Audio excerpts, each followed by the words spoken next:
What's up, guys?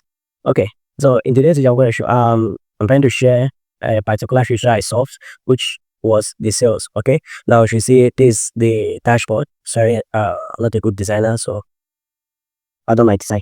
So the most thing is just the functionality. That's where I always focus most. The functionality, just it should work the way I want it. Now, if you come here, we have total sales, right? So if you open total sales, we have this article. We have this article. Now we have the author. All right. So let's say, for instance, we have this article, and this article has a total of 2 sales. We don't have to repeat it in another row. Like this article is already here. We don't have to repeat it again here, since it has double sales or it has 10 sales, and we have to display 10 types, which is not ideal for me. So personally, I don't think that would have been nice. So I decided to display each article should be one row, and we have how many sales we have per that article. All right. Then we have the total views, the downloads, and the unit price of that article, their total amount, and the breakdown. All right. So now here in this breakdown, this is when we come where you click on the user case of the breakdown. Now we have the breakdown of that article. Now this is the article's title. All right, the author's name. Okay. Then we have the total sales, the revenue, and the total views and the total downloads. Sorry, this is supposed to be downloads. All right. Let me correct. All right. So this is supposed to be total download. All right. So now when you come here, now we display the receipts. Now in order, now this all the date the article was purchased. So this is the final product, and how I did it first started from here, which is the total sales, which in this page.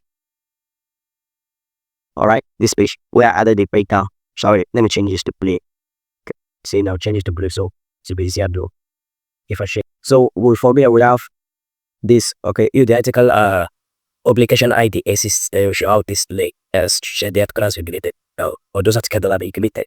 When I did want to delete the receipts from the database. All right. So even if the article is deleted, when the article was once purchased, the receipts have to be there for audit and record purposes. That's where I talks.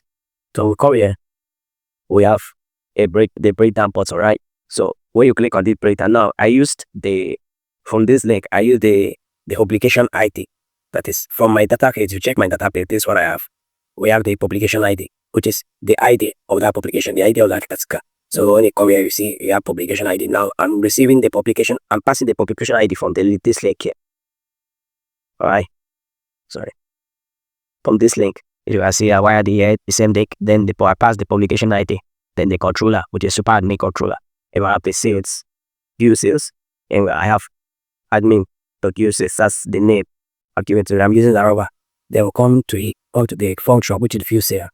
Here I have the publication ID. Now this, I'm receiving the publication ID here. Then using this to fetch the sales, all the receipts that are all the sales that are related to that article. All right. Then I'm pressing the publication, which is the article inside and the author of that article. All right. Then I come here, guys, where I'm fetching a level where the publication ID is upon to forever publication ID to receive for the front end.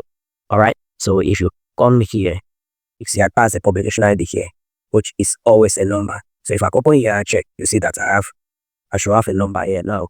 Down here where you see the link, down here where you always see the when I hover on it, you see that we have /test/super/views, that's underscore sales underscore details / which is the ID. If I come down, you see /3. All right. So that's how it works. So come down, that's okay. You come back to the function. But you see here, I fetched the articles, all the articles that have that publication ID. All right, all the columns that have that publication ID. And sorry, all the rows with that publication ID. All right. Then here, if the article exists, I'm going to return an initial page. All right, going to return an initial page, which is super/view sales. If you come here, I have a folder called span may. Other span may have view sales. All right. So this is how this what I began.